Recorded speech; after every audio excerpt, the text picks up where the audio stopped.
Albert Einstein once defined insanity as doing the same thing over and over and expecting different results.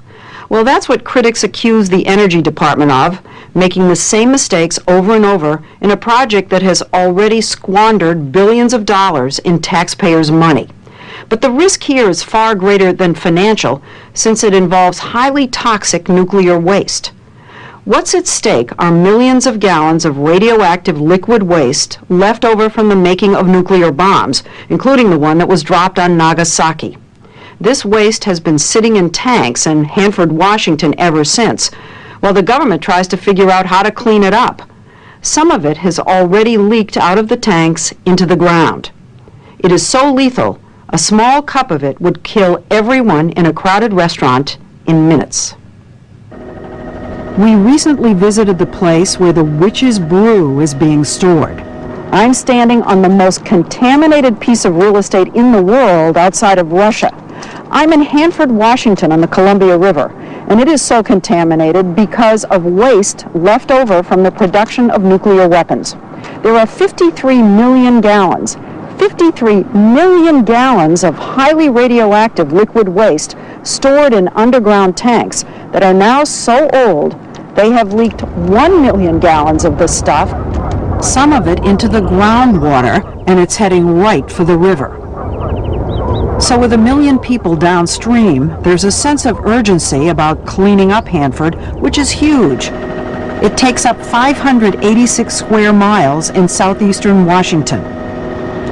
But for the Energy Department that runs the project, it's been a case of easier said than done. In the nearly 16 years we've been covering the story, it's been one foul-up after the next. What is this? Is with the GAO, Congress's investigative arm. In a building like this, you need to build it to ensure that it withstands whatever an earthquake may pose, if there is one, because we absolutely do not want a breach of this radioactive material in the atmosphere. But here's what we have learned, that the Energy Department and the contractor Bechtel went ahead with the plant knowing their seismic standard might be off. Just as construction was about to begin in July of 2002, an independent safety board sent this letter warning the department. Energy debated with the safety board for almost 2 years over the standards. And okay, let me understand this. This is brought up as an issue in 2002.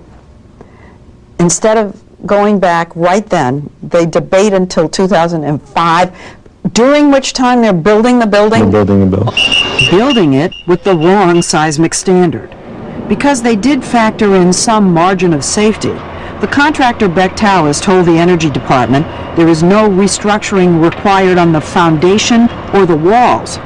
But what they do have to fix is the internal components of the building. Hangars, piping, vessel supports, all of this interior of the building, where the technology is going to rest, that all has to be re-engineered. They have to review tens of thousands of designs.